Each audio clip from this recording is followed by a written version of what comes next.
जय हिंद दोस्तों, नमस्कार। बात कर लेते हैं आज के दिन भर की सारी बड़ी खबरों की, जहां सबसे पहले आपको बताएंगे उधर ट्रंप धमकियां दे रहे, इधर रशिया में भारत का डिप्लोमेटिक मिशन हुआ सुपर एक्टिव। दोस्तों अजीत डोभाल के बाद अब जयशंकर जी भी जाएंगे रशिया। जी हाँ, ये तो कुछ भी नहीं दोस्तों, खुद प्रधानमंत्री नरेंद्र मोदी जी जाने वाले हैं चीन की यात्रा पर। अब ट्रंप को चौतरफा घेरेगा अपना भारत। साथ ही गलवान संघर्ष के बाद पीएम मोदी का होने वाला है पहला दौरा। तो वहीं दोस्तों अब खुले आम सामने से ट्रंप से पूछ लिया गया कि भैया अब ये तुम बताओ, दूसरों पर तो तुम टैरिफ लगा रहे हो, टैरिफ की धमकी दे रहे हो, तुम क्या क्या रशिया से खरीद रहे हो। जिसके बाद दोस्तों बताएंगे कैसे ट्रंप एकदम से मौन धारण कर लिया दोस्तों। तो वहीं अमेरिकी प्रेसिडेंट ट्रंप पर आग बबूला हो गए। ब्राजील के राष्ट्रपति कहने लगे कि मैं प्रधानमंत्री मोदी को तो कॉल कर लूंगा लेकिन ट्रंप को फोन नहीं लगाऊंगा। क्यों कहा इन्होंने वैसा दोस्तों? साथ ही साथ रशिया की तरफ से लड़ रहे हैं पाकिस्तानी सैनिक। जी हाँ दोस्तों, बिल्कुल सटीक और सही जानकारी आपको हम बताने वाले हैं। बिल्कुल सही सुना आपने, रशिया की तरफ से पाकिस्तानी सैनिक यूक्रेन से लड़ रहे हैं। जेलेंस्की ने खुद ये सबसे बड़ा दावा करके बवाल मचा दिया है। तो वहीं दोस्तों ऑपरेशन सिंदूर के बाद अब ये पाकिस्तानी लेफ्टिनेंट जनरल अहमद शरीफ चौधरी ने भारत को हमला करने की धमकी दी है। कहा है कि हम भारत पर हर जगह हमला कर सकते हैं। बताएंगे इसने ऐसा क्यों कहा। यानी कि दोस्तों एक से एक बड़ी जानकारी आपको विस्तार से बताने वाले हैं। बस आप वीडियो के लास्ट तक बने रहेगा। और खबरों में आगे बढ़ने से पहले देश भारत के स्वतंत्र नीति का दिल से समर्थन करते और मानते हैं कि आने वाले कुछ ही सालों में अपना भारत भी सुपर पावर कंट्री बनेगा। तो इस वीडियो को लाइक करके, चैनल को सब्सक्राइब करके, बेल आइकन दबा के कमेंट में जय हिंद कह दीजिएगा। बात कर लेते हैं पहली सबसे बड़ी खबर की, जहां टैरिफ पर अमेरिकी दादागिरी, ट्रंप के बड़बोले बयानों के बीच भारत ने यूएस समेत दुनिया को रणनीतिक स्वायत्तता का संदेश दिया है। रूस के साथ कच्चे तेल S-400 मिसाइल डिफेंस सिस्टम पर बात करने के लिए राष्ट्रीय सुरक्षा सलाहकार अजीत डोभाल मॉस्को पहुंच चुके हैं। अगले कुछ ही दिनों में विदेश मंत्री जयशंकर जी भी रूस की यात्रा पर जाने वाले हैं। भारत की ओर से ये दो हाई प्रोफाइल यात्राएं तब हो रही हैं जब अमेरिकी राष्ट्रपति भारत को लगातार टैरिफ की धमकियां दे रहे हैं। ट्रंप की धमकी तब आ रही है जब वे भारत पर 25% का टैरिफ लगा चुके हैं। इसके बाद मंगलवार को उन्होंने कहा कि भारत अच्छा ट्रेडिंग पार्टनर नहीं है और वे इंडिया पर टैरिफ को और भी बढ़ा देंगे। ट्रंप की आपत्ति भारत के रशिया से कच्चे तेल की खरीद पर है। ट्रंप का आरोप है कि भारत इससे न सिर्फ रशिया की वॉर मशीन को चला रहा है बल्कि इस तेल को बाजार में बेचकर फायदा भी कमा रहा है। इस घड़ी में भारत ने रशिया में अपने डिप्लोमेटिक मिशन को बेहद सक्रिय कर दिया है। गौरतलब है कि एनएस अजीत डोभाल जी और विदेश मंत्री जयशंकर जी की रशिया यात्राओं के बाद ही रशिया के राष्ट्रपति पुतिन की भारत यात्रा भी प्रस्तावित है। हालांकि इसकी तारीख अभी तय नहीं है। डोनाल्ड ट्रंप की धमकियों के बीच डोभाल और जयशंकर जी की ये यात्रा भारत की रणनीतिक स्वायत्तता और रशिया के साथ दीर्घकालिक साझेदारी को मजबूत करने का स्पष्ट संदेश देती है। इन दोनों नेताओं की रशिया दौरे पर इन मुद्दों पर भी चर्चा संभावित है। दोस्तों अजीत डोभाल रूसी समकक्षों के साथ रक्षा उद्योग सहयोग पर बातचीत करेंगे। इसमें अतिरिक्त S-400 मिसाइल सिस्टम की खरीद, भारत में इसके रखरखाव के लिए जरूरी इंफ्रास्ट्रक्चर की स्थापना और रूसी सुखोई 57 फाइटर जेट्स के खरीद पर चर्चा हो सकती है। इतना ही नहीं दोस्तों, डोनाल्ड ट्रंप से सामने से पूछा गया कि दूसरों पर तो टैरिफ लगा रहे हो, तुम बताओ कि तुम रशिया से क्या क्या खरीद रहे हो। फिर क्या रहा रिएक्शन ट्रंप का, आपको बता दे। लगातार टैरिफ बढ़ाने की धमकी दे रहे अमेरिकी राष्ट्रपति ट्रंप अब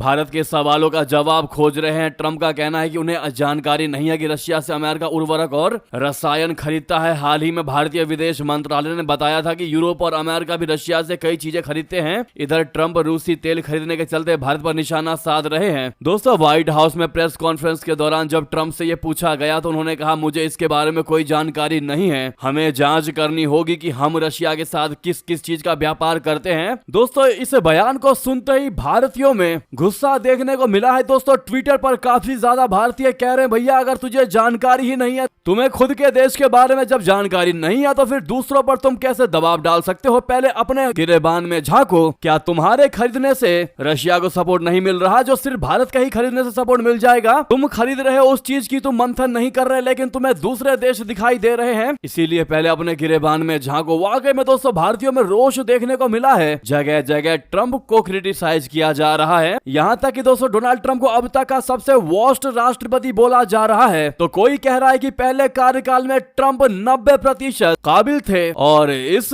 दूसरे कार्यकाल में 0% राष्ट्रपति के लिए काबिल हैं। अब दोस्तों आपकी क्या है इस पर राय, जरूर कमेंट में लिखकर बताइएगा। देखते हैं आप लोग क्या कहते हैं दोस्तों ट्रंप के इन बयानों को लेकर और दोगलेपन को लेकर, दोहरी नीति को लेकर। तो वहीं आपको बता दें दोस्तों सबसे बड़ी जानकारी, अमेरिका से टैरिफ वॉर के बीच प्रधानमंत्री मोदी जी जाएंगे चाइना। जी हां, गलवान संघर्ष के बाद हो रहा है उनका पहला दौरा। दोस्तों अमेरिका से टैरिफ वॉर के बीच प्रधानमंत्री नरेंद्र मोदी जी जल्द ही चीन और जापान की यात्रा पर जाएंगे। वो एससीओ समिट में भाग लेने के लिए 31 अगस्त और 1 सितंबर को चीन में होंगे। इससे पहले 30 अगस्त को वो जापान जा सकते हैं, वहां भारत जापान शिखर सम्मेलन में हिस्सा लेंगे। 2018 के बाद ये उनका पहला चीनी दौरा होगा। कुल मिलाकर ये उनका 5वां चीन दौरा होगा। इससे पता चलता है कि भारत और चीन के संबंध कितने महत्वपूर्ण हैं। जून 2020 में गलवान घाटी में भारत और चीन के सैनिकों के बीच झड़प के बाद दोनों देशों के रिश्ते बहुत खराब हो गए थे। भारत अमेरिका और यूरोपीय यूनियन जैसे पश्चिमी देशों को सीधा जवाब दे रहा है। साथ ही वो अमेरिका के विरोधी देशों चीन और रशिया के साथ अपनी दोस्ती बढ़ा रहा है। इसका मतलब है कि भारत अब किसी एक खेमे में बंधा हुआ नहीं है। अमेरिकी राष्ट्रपति ट्रंप के टैरिफ वॉर के बीच पीएम मोदी जी का चीन और जापान का दौरा काफी अहम माना जा रहा है। दोस्तों एससीओ शिखर सम्मेलन के दौरान प्रधानमंत्री मोदी जी की चीनी राष्ट्रपति जिनपिंग के साथ द्विपक्षीय बैठक हो सकती है। दोनों नेता आखिरी बार कजान में ब्रिक्स शिखर सम्मेलन में मिले थे। उन्होंने द्विपक्षीय संबंधों को स्थिर करने के लिए एक प्रक्रिया शुरू की थी। मोदी शिखर सम्मेलन के दौरान अन्य एससीओ नेताओं से भी मिल सकते हैं, जिसमें रूसी राष्ट्रपति भी शामिल है। कजान ब्रिक्स शिखर सम्मेलन के बाद ये उनकी पहली मुलाकात होगी। पीएम की प्रस्तावित चीन यात्रा से पहले विदेश मंत्री जयशंकर जी ने सोमवार को बीजिंग में अपने चीनी समकक्ष वांग ही के साथ द्विपक्षीय बैठक की। उन्होंने दुर्लभ पृथ्वी चुंबक आपूर्ति और भारत को उर्वरकों पर प्रतिबंधों के चलते व्यापार में रुकावटों और आर्थिक सहयोग के मुद्दों को उठाया। ऐसे में all the best PM Modi आप लोग जरूर कहिएगा दोस्तों कमेंट में। और सामने लाइक का बटन अभी तक लाइक नहीं दबाया है तो बटन जरूर दबा दीजिएगा। नेक्स्ट खबर की बात कर लेते हैं, जहां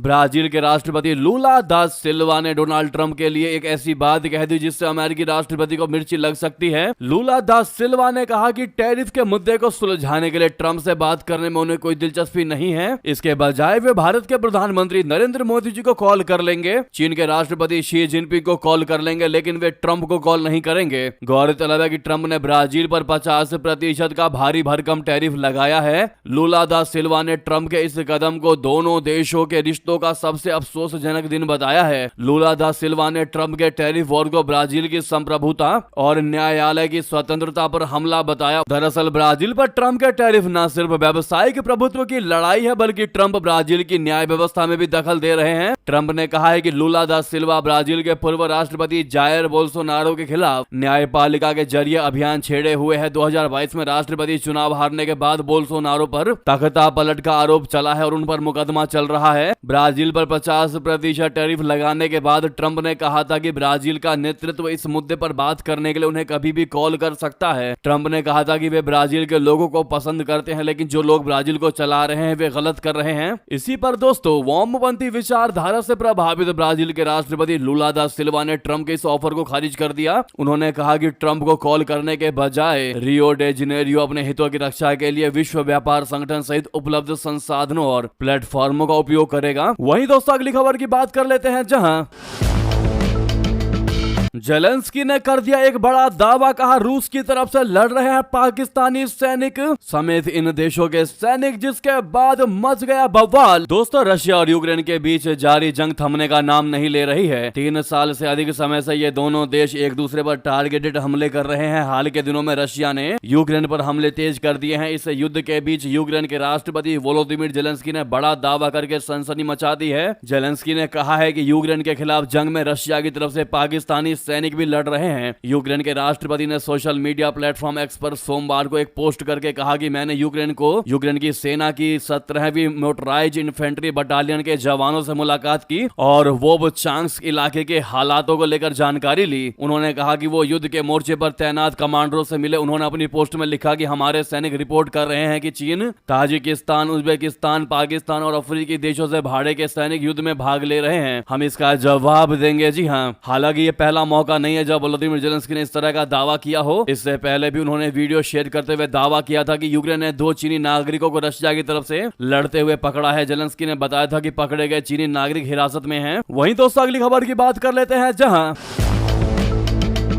ऑपरेशन सिंदूर का हुआ असर, हाथ में कटोरा लेकर निकला मसूद अजहर, फिर से बनाएगा आतंक का हेडक्वार्टर। दोस्तों, भारत के ऑपरेशन सिंदूर की सफलता पाकिस्तान और उसके आतंकी संगठनों पर भारी पड़ी है। ऑपरेशन सिंदूर में तबाह जैश ए मोहम्मद के बहावलपुर हेडक्वार्टर्स को पाकिस्तान फिर से खड़ा करने की बड़ी साजिश रच रहा है। मसूद अजहर बहावलपुर में जैश ए मोहम्मद के हेडक्वार्टर को फिर से तैयार कर रहा है और इसके लिए कैंपेन शुरू कर दिया गया है। जैश ए मोहम्मद चीफ मसूद इसके लिए चंदा जुटा रहा है। जैश की ओर से सोशल मीडिया प्लेटफॉर्म पर की गई पोस्ट में दावा किया गया है कि सब एक होकर काम करें, पैसा इकट्ठा करें, किसने कितना पैसा दिया है इसका किसी को पता ना चले। ये जो आप उर्दू में दोस्तों स्क्रीनशॉट देख पा रहे हैं, इसमें यही लिखा हुआ है चंदा वाली बात। मसूद अजहर ने इस पोस्ट में कहा कि इस मुहिम यानी कैंपेन से जमीन के कई हिस्से जन्नत बन जाएंगे, शहीद मस्जिदें फिर से मुस्कुराएंगी और रौनक लौट आएंगी। इसके साथ ही ये भी कहा गया है कि जो दीवाने जिहाद की राह में तरस रहे हैं उनके लिए भी नए रास्ते खुलेंगे। पोस्ट के मुताबिक मसूद अजहर ने बहावलपुर के आतंकी अड्डे को फिर से खड़ा करने के लिए चंदा मांगना शुरू कर दिया है। चंदा इकट्ठा करने का कैंपेन आज से शुरू हो रहा है। दोस्तों, ऑपरेशन सिंदूर के दौरान भारतीय सेना ने बहावलपुर में जैश ए हेडक्वार्टर सुभान अल्लाह मस्जिद को ध्वस्त कर दिया था। इस दौरान मसूद अजहर के परिवार समेत बड़ी संख्या में आतंकी मारे गए थे। साथ ही साथ दोस्तों,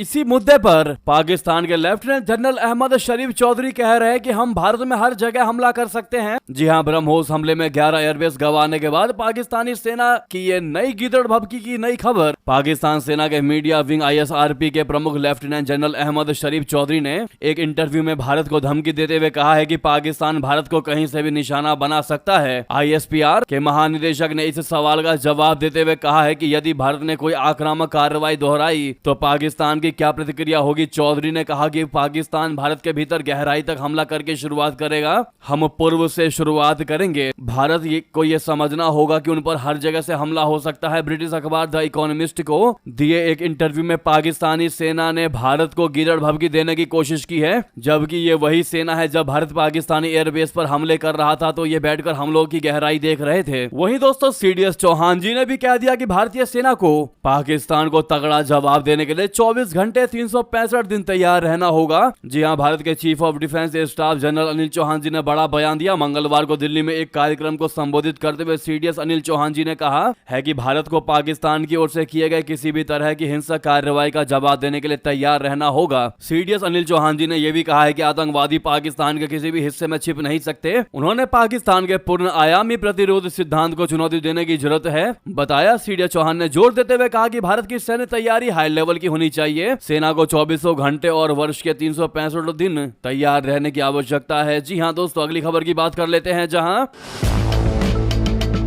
श्रीलंकाई नौसेना ने 14 भारतीय मछुआरों को किया गिरफ्तार। IMBL पार कर पकड़ने गए थे मछली। जी हां, श्रीलंकाई नौसेना ने आज सुबह तमिलनाडु के करीब 14 भारतीय मछुआरों को गिरफ्तार कर लिया है। ये मछुआरे 2 नावों में सवार थे। पहली नाव में 10 और दूसरी में 4 मछुआरे बैठे हुए थे। उन्हें अंतर्राष्ट्रीय समुद्री सीमा रेखा यानी IMBL पार कर श्रीलंकाई जल क्षेत्र में मछली पकड़ने की कोशिश करने के जुर्म में गिरफ्तार कर लिया गया। ये सारी गिरफ्तारियां काल पीतिया लैगून क्षेत्र में हुई। ये सारे मछुआरे समुद्री सीमा का उल्लंघन करने लगे थे। गिरफ्तारी के बाद इन्हें पूछताछ के लिए पट्टुलम स्थित श्रीलंकाई नौसेना के शिविर लेकर जाया गया। यह मामला नया नहीं है दोस्तों, आपको याद होगा तमिलनाडु और पुडुचेरी के मछुआरों को श्रीलंकाई नौसेना की ओर से कई बार गिरफ्तार किया जा चुका है। श्रीलंकाई अधिकारी एक नहीं बल्कि कई बार हाई लेवल उच्च शक्ति वाली मछली पकड़ने वाली नावें पहले भी जब्त कर चुके हैं और कुछ मामलों में तो उन्हें राष्ट्रीयकृत करने की प्रक्रिया भी अपनाई गई है। इस प्रक्रिया से निसंदेह ही तमिलनाडु समुद्री सीमा के मछुआरों की जीविका पर सीधा और नकारात्मक असर पड़ा है। जी हां, साथ ही साथ बता दें, RSS शताब्दी समारोह में 3 देशों से बनाएगा दूरी आमंत्रितों की सूची से पाकिस्तान समेत उसके ये दोनों करीबी दोस्त बाहर। दोस्तों, राष्ट्रीय स्वयं सेवक संघ यानी RSS इस साल विजयादशमी के मौके पर 100 वर्ष का होने वाला है। इस शताब्दी समारोह को लेकर RSS की ओर से बड़ी तैयारियां चल रही हैं। इस मौके पर वो कई देशों के राजनयिकों को भी निमंत्रण देने जा रहा है और इसके लिए दूतावासों और उच्चायोगों से संपर्क भी किया जा रहा है। लेकिन RSS के मेहमानों की सूची से पाकिस्तान, तुर्की और बांग्लादेश जैसे देश गायब रहे। वैसे संघ के इस कार्यक्रम के आमंत्रितों की सूची में अल्पसंख्यक समुदायों के प्रतिनिधि, खेल और सांस्कृतिक जगत की हस्तियां, स्टार्टअप और शिक्षा और आध्यात्मिक जगत के नेता और उद्यमी भी शामिल होंगे। दोस्तों, इसी बीच ये थी की सारी बड़ी खबरें। आपको खबर कैसी लगी कमेंट में बताना बिल्कुल मत भूलिएगा। लगे हाथ तो इस वीडियो को लाइक करके चैनल को सब्सक्राइब करके बेल आइकन दबा के कमेंट में जय हिंद कह दीजिएगा। दोस्तों, मिलते हैं आप अगली बड़ी खबर में। यहाँ तक बने रहने के लिए आप सभी का बहुत बहुत धन्यवाद, बहुत बहुत आभार। जय हिंद, जय भारत।